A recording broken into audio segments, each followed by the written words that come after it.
Nesse vídeo, iremos dar uma visão geral sobre estimativa de projeto. Embora estimar o custo e os esforços de um projeto seja papel do gerente de projetos, né, as técnicas estão evoluindo e está envolvendo a participação dos membros da equipe de desenvolvimento, que dentre eles pode ser você, o técnico em informática. Assim, é importante termos uma visão geral do que é estimar um projeto e da importância ali desta etapa, bem como fornecer informações suficientes para que você possa participar da estimativa de projetos, caso a metodologia, a técnica utilizada na empresa em que você for trabalhar, ele envolva os membros da equipe neste processo. Bom, então, primeiramente, o que é estimar um projeto? Bom, então, estimar um projeto é aproximar uma previsão, podendo ou não utilizar cálculos de um resultado que vai então que pode ser preciso, né, e usado como informação antes mesmo do evento ocorrer. Bom, usualmente, durante o processo de desenvolvimento, nós estamos estimando custos referente ao custo de esforço, que envolve, então, o envolvimento, o esforço, né, o tempo e os recursos utilizados pela equipe de desenvolvimento para produzir o produto, bem como também pode envolver os custos de hardware e software que vão dar apoio ou que vão então, ser parte da solução proposta. E também, por exemplo, custos de viagens e treinamento da equipe. Bom, nós vamos focar aqui os custos de esforços, que geralmente que é utilizado, que envolve os membros da equipe de desenvolvimento. Bom, e por que nós devemos estimar, né? As estimativas elas são feitas para prever tempo de desenvolvimento, identificar produtividade, informar previamente os custos das atividades. Bom, então, quando alguém contrata o desenvolvimento de um software, ele quer saber quanto que vai custar e quanto tempo vai demorar. E, para acompanhar se esse processo de desenvolvimento está respeitando tanto o valor estimado, quanto também o tempo que foi definido, é necessário acompanhar a equipe, identificando então a sua produtividade. Está lembrado do jogo SRPG, em que você foi gerente de software, gerente de desenvolvimento? Bom, você sabia ali, ele te deu um tempo, né, e te deu um valor para poder desenvolver aquele software. E você precisava acompanhar a produtividade da equipe para desenvolver o produto naquele tempo ou antes e com aquele valor definido ou economizando dinheiro, o que gerará lucro. Bom, é importante salientar que os projetos, então, eles podem ser contratados por preço e por tempo fixo. Por isso, a importância de estimar o tempo e o custo das atividades. Embora diversos projetos, somente os grandes projetos, eles são contratados por preço e por tempo fixo, o que exige um maior planejamento, e usualmente são utilizadas metodologias orientadas por plano. As metodologias ágeis, que nós já estudamos aqui neste curso, elas geralmente propõem projetos com escopo variável, o que então necessita que a cada iteração ou a cada novo incremento do nosso software, uma nova versão, nós estimamos o esforço necessário. Então, é importante saber que nós estamos estimando, estamos prevendo. Então, quer dizer que as nossas estimativas, elas são incertas, né? Nós temos uma probabilidade aí de estimar errado, mas é importante, então, considerar os riscos e ter uma margem de erro. E assim, então, nós temos uma melhor estimativa, considerando, por exemplo, uma determinada atividade. Ela pode ser feita em 3 dias, né? Podendo gastar mais 1 ou 2 dias, ou mais 1 dia. Então, nós estimamos dessa forma, conforme a técnica. E aí, então, recai sobre o planejamento. É importante nós planejarmos porque os prazos e os orçamentos do processo de desenvolvimento, do projeto, eles são limitados. Então, os projetos orientados por plano, nós vamos definir as atividades que são realizadas antes do início do processo de desenvolvimento, né? E já estimar o tempo e o custo delas. Enquanto que em projetos orientados pelo escopo, usualmente utilizados em metodologias ágeis, nós vamos definir quais funcionalidades serão escolhidas para serem implementadas no próximo ciclo. E a quantidade tem que ser coerente com a capacidade que a equipe pode desenvolver naquele ciclo, naquele incremento. Ou seja, se nós estamos um incremento que demora de 2 a 4 semanas, nós temos então que escolher uma quantidade de histórias de usuários suficientes para que dure, que possa ser desenvolvidas de 2 a 4 semanas. Bom, assim, é necessário escolher o que desenvolver primeiro, tanto nos projetos orientados por planos, que nós vamos dar a sequência das atividades, quanto também na hora do incremento. Então, quais são os incrementos que vão ser entregues na primeira versão? Depois que terminou, quais são os incrementos para a segunda versão? Quais são os requisitos da segunda versão? Depois que terminou, quais são os requisitos da terceira versão? E assim sucessivamente. Então, nós temos que escolher qual é o primeiro. Então, nós temos que priorizar os requisitos, os casos e as histórias de usuário. Então, priorizar é necessário para um bom planejamento. Priorizar também, para priorizar adequadamente, é necessário ter uma visão clara do produto e do negócio do cliente. E assim nós temos estimativas mais próximas e condizentes do que irá acontecer. Geralmente, o que nós fazemos? Priorizamos nas primeiras entregas o que mais gera valor para o cliente. E depois implementamos os demais. Ou então nós selecionamos a parte que nós geralmente chamamos de núcleo do produto, que são as funcionalidades básicas e que os próximos incrementos necessitam ter já sido desenvolvidos para que então possa desenvolver os próximos requisitos. É importante lembrar que as prioridades elas podem mudar ao longo do projeto. Então, é importante nós considerarmos que, apesar de priorizar, fazermos uma etapa, mesmo que seja por plano ou seja por escopo, o seu projeto, é importante nós priorizarmos e depois refletirmos sobre a priorização à medida que vai andando o projeto. Lembrando, por plano já é um pouco mais difícil a adequação das priorizações, enquanto que por escopo é mais fácil. Mas aí vai depender muito da dinâmica do processo e da equipe.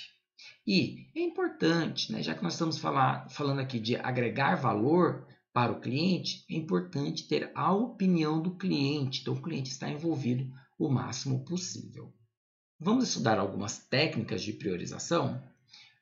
Uma técnica simples de priorização por valor, que nós vamos atribuir um valor para cada uma dos requisitos ou cada uma das histórias do usuário, é a priorização relativa. A priorização relativa ela visa criar uma lista de requisitos ou de histórias de usuários ordenadas, de acordo com uma prioridade que faça sentido ao cliente. Então, o primeiro item é o requisito ou a história de usuário que tem maior importância para o cliente. Depois, o segundo de maior importância, e sucessivamente, sendo o último item da lista, o requisito ou a história de usuário com menor prioridade. Uma outra é um esquema simples, em que nós definimos classificações de acordo com as prioridades dos requisitos ou das histórias do usuário. Nós podemos, então, separar os requisitos em alguns grupos. Por exemplo, nós podemos separar as histórias de usuários ou os requisitos em 3 grupos: prioritário, importante e secundário. Ou então, alta prioridade, média prioridade e baixa prioridade. E uma outra sugestão é, por exemplo, essencial para aqueles requisitos ou histórias de usuários que são indispensáveis e desejáveis para os requisitos que não são tão prioritários quanto os anteriores. E assim já auxilia a equipe de desenvolvimento a saber o que deve ser feito primeiro, durante o processo de desenvolvimento. Essas técnicas têm como vantagem serem muito simples. Entretanto, elas podem ter um seguinte problema, Tudo é de alta prioridade ou tudo é essencial para uma pessoa. Então, nós temos então que também ordenar as prioridades ali de acordo com o cliente. Muitas vezes é uma tarefa difícil, entretanto, é de importância, pois nós não conseguimos desenvolver tudo ao mesmo tempo. Então, nós temos que separar em partes e destinar esforços para aquela parte naquele momento. Uma outra técnica é a técnica dos 100 pontos. Geralmente, o que se faz nessa técnica? O que deve ser feito nessa técnica? Nós lemos os requisitos ou as histórias de usuário e esta atribuímos 100 pontos. E as demais atribuímos menos pontos. Então, aí a gente tem uma relação, A mais difícil tem mais pontos, 100 pontos, e as demais, e aí vai diminuindo a quantidade de pontos de acordo com o esforço que a pessoa acha que vai precisar ser empregado, vai atribuindo um número menor, ou seja, de 1 a 99. E vai fazendo isso com todos os requisitos ou histórias do usuário. Uma outra é a priorização por valor chamada Moscou. A Moscou, ela visa agrupar, da mesma forma que a gente viu anteriormente, entretanto, ela agrupa nas seguintes categorias. Must have, do inglês, deve ter, em que a funcionalidade ela é vital e imprescindível para a aplicação. A outra categoria é should have, deveria ter. A funcionalidade ela não é vital, mas é importante para tornar o produto operacional, ou seja, para que o nosso produto ele funcione. Could have, do inglês poderia ter, significa aqui na técnica, agregar o valor ao produto. Então, essa história do usuário, esse requisito, ele agrega valor ao produto e traz algum diferencial relacionado ao comparar com outro produto. Mas eles não são imprescindíveis. E a última, won't have, que não terá, são as funcionalidades secundárias, que não são vitais e não trazem algum diferencial. Então, pode ser que eles acabem não sendo implementados. Uma outra técnica é a Monopoly Money. Ela estipula-se um valor imaginário entre a equipe, então aqui, por exemplo, 1 milhão, e vai se atribuindo uma quantia a cada funcionalidade.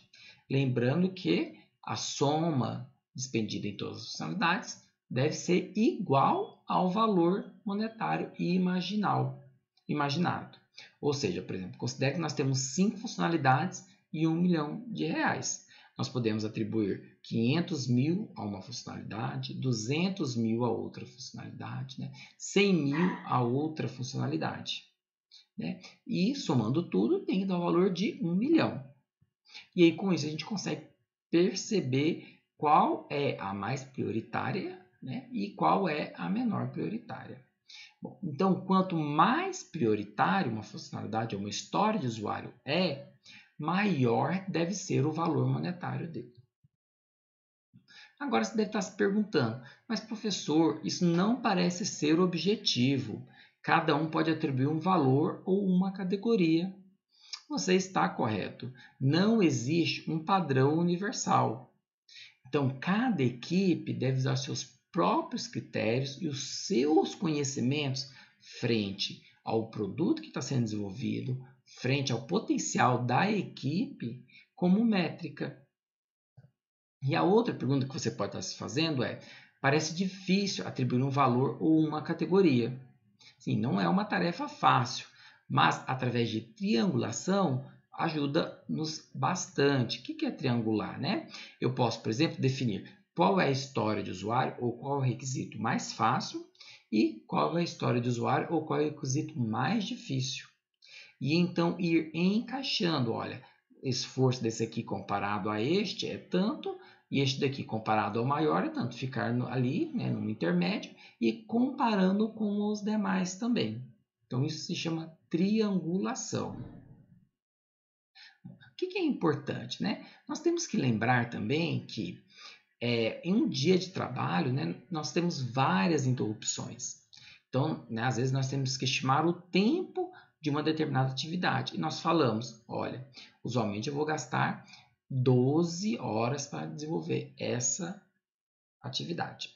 Essa atividade, tudo bem, pode ser gasta em 12 horas, mas né, você não pode pensar, por exemplo, eu trabalho 8 horas, então é um dia e meio de trabalho.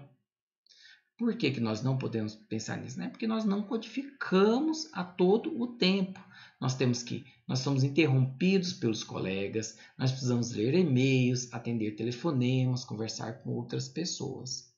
Então, estimar um projeto, nós temos que considerar outros fatores que influenciam no nosso trabalho. Então, devemos considerar tudo isso. Então, é importante nós entendermos o conceito de dias ideais. O que é um dia ideal?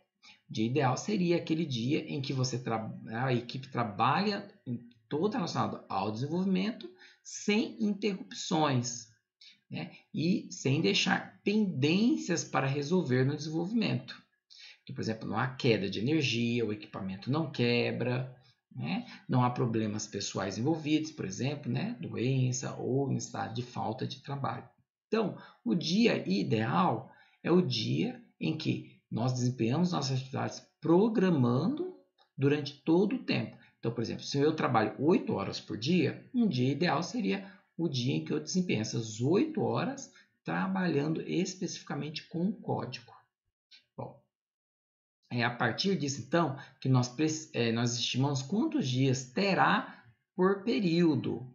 Então, por exemplo, se eu estimei um dia ideal para desenvolver algo, significa, então, que eu tenho que analisar qual é o andamento meu nessa empresa para dizer, olha, vai se gastar um dia ideal? É um dia e meio de serviço? Né? Porque as interrupções, né? As pausas, aos problemas, né, de hardware que podem acontecer. Bom, então aí você deve estar se lembrando do início dessa semana, né, em que eu coloquei uma atividade para vocês me dizerem, né? Olha, lá tinha o seguinte texto, né? Uma equipe estimou que para realizar uma atividade de um projeto são necessárias 160 horas de efetivo trabalho. Né? E eu perguntei para vocês quantos dias você acha que a equipe necessitará para finalizar o trabalho, considerando que a equipe trabalha 8 horas por dia. Se formos fazer um cálculo simples, né, nós podemos dividir os 160 por 8, já que são 160 horas necessárias da equipe, são 8 horas por dia, né? Então eu vou chegar no valor de 30 dias. Eu vou chegar numa questão de 30 dias ideais, né? Sem interrupções, né? Sem que haja alguma ocorrência que prejudique o processo de desenvolvimento, o que não é verídico. Então é melhor estimar para um pouco mais. Então o dia ideal é esse cálculo que a gente faz, né? Pega a quantidade de horas trabalhadas que vão ser necessárias, dividido pela quantidade de horas da equipe em um determinado dia ou semana. Mas aí depois disso nós temos que estimar o tempo em que há interrupções. Isso varia de equipe para equipe, até mesmo de ocorrências, né? Então nós estimamos para mais. Então aí um valor mais adequado seria um valor de 40 dias. 30 dias ficaria considerando os dias ideais, em que não há interrupções. Então, estimando aí mais ou menos ali, né, mais 10% ou 12% frente a esse estimativo de esforço, e aí depende um pouco da empresa, né, nós chegamos a um valor, por exemplo, de 40 dias, que seria mais apropriado para esses 160 horas de efetivo trabalho para desenvolver a atividade. Espero que vocês tenham compreendido, então, a importância de estimar, algumas técnicas para a gente poder estimar e o cuidado que nós temos que ter ao estimar para criar estimativas reais.